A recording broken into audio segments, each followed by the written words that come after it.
Joining me this morning, Izzy Santa, Communications Director for Hispanic Media for the Republican National Committee. Izzy, we thank you for Skyping in from Washington, D.C. to America's Forum. Thank you for having me. How are you today? We're doing fine, but obviously concerned about what's transpiring along our southern border with Mexico. What is your assessment of what's happening along the borders, and specifically that, I guess we'd call it, citizen action that occurred yesterday in California? Exactly what you have said. In California, the administration and ICE has not communicated with local officials as to what's happening, and so they're transporting people from one locality to another where people are unprepared, governments are strained, and so people are very concerned about this because there is no game plan. And the fact is that when President Obama implemented deferred action, which is that if you're an undocumented child under the age of 30 and you're in this country pursuing education or the military, he's going to give you some type of relief so you're not removed from this country. Well, that message has gotten back to Central America that we're not enforcing on laws, and so therefore more people are coming in with the hopes that they will have some type of permanent status here, and that's not the case. The president gave a bad signal to the world, and now our borders are not secure.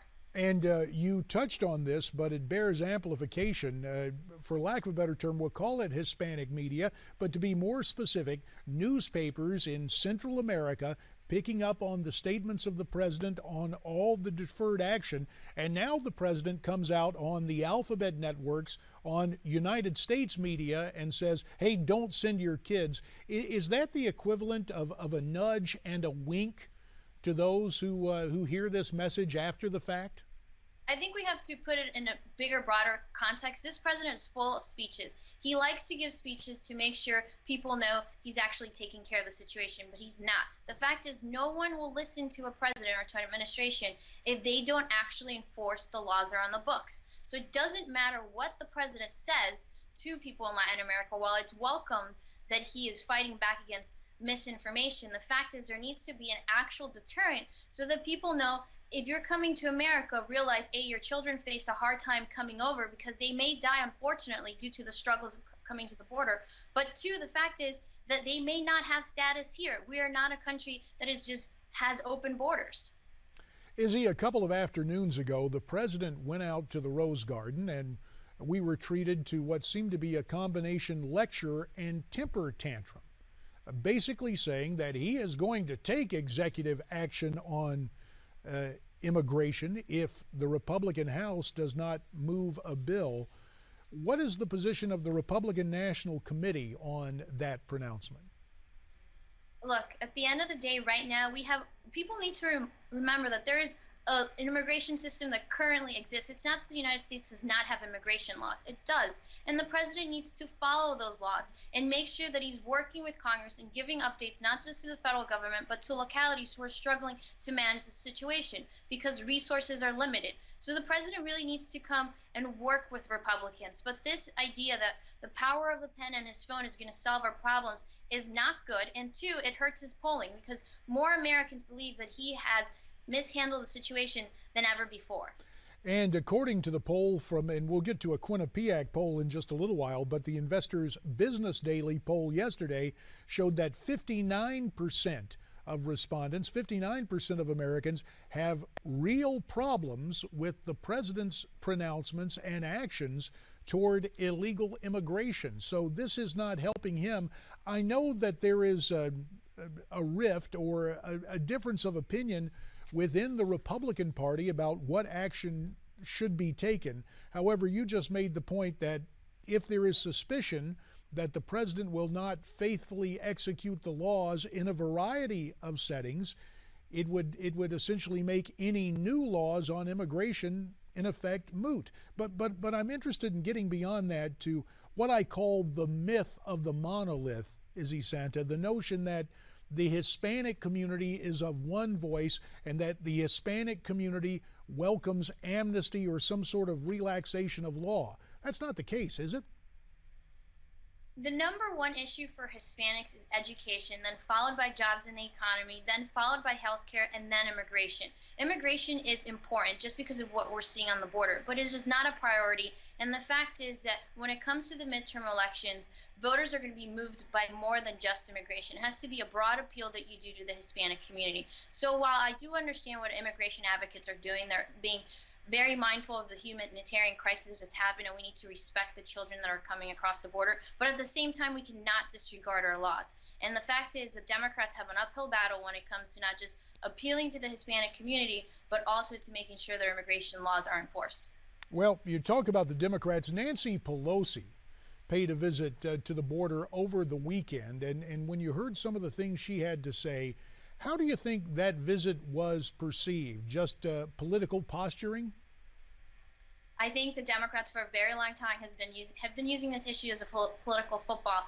During his first term in office, President Obama said he would champion immigration reform, but that hasn't been the case. He didn't do anything. So the fact is, you have had this issue on your mind, Nancy Pelosi, Harry Reid, Barack Obama.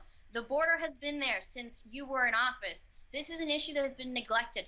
Rick Perry in Texas in 2009, 10, and 11 told the administration that there was a crisis of unaccompanied minors happening, and they did nothing. So for the president to give a speech and say, I am concerned, and then say, but wait, I'm going to have my recommendation in the summer, makes me think, well, what have you been doing for the last several years? Have you not thought about the possibilities of what could happen after you implement a deferred action?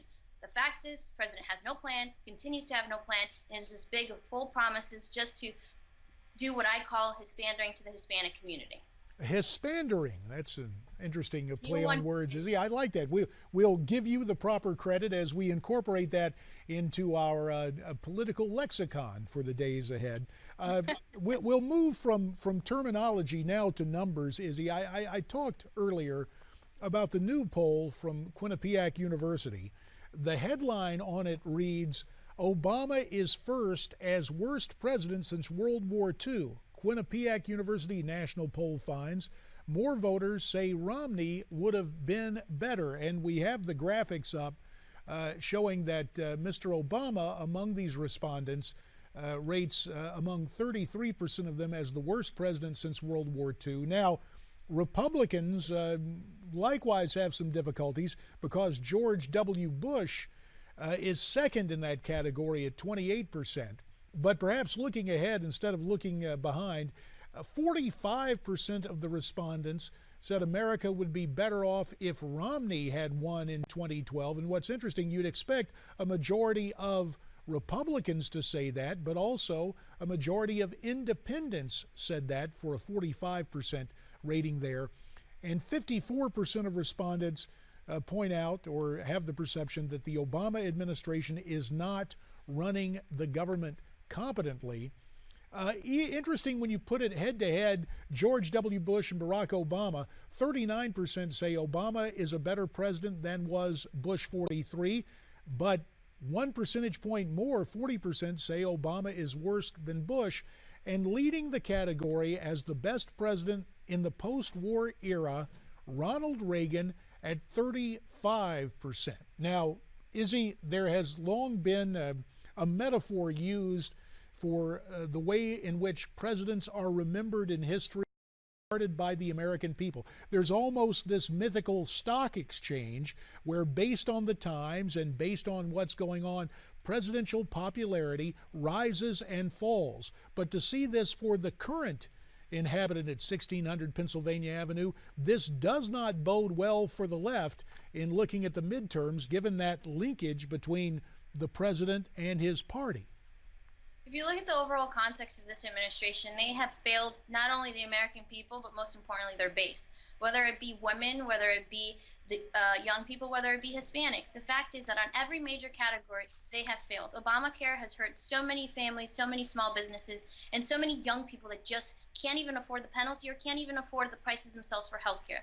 The fact is that this president, at the same time, has neglected so many other issues to make college affordability, to pass immigration reform. And this is a big problem for them because if they can't appeal to their own base, they will lose midterm elections. And that is an advantage for us. And what we have to do as Republicans is make sure that we're engaging early and often with all communities, women, men, young, Hispanic, Asian, African American, and make sure that our conservative principles are being heard, because that's what Ronald Reagan did. Ronald Reagan went out and talked to everybody and made sure that they understand that the big government policies that we have in place just don't work. If you look at the IRS scandal, if you look at the Veterans Affairs scandal, the fact is that this administration has just about everything that we have. We'll have to leave it there. Izzy Santa, Hispanic Communications Director for the Republican National Committee, we thank you for Skyping in again from Washington, D.C. Thank you. So that's Izzy.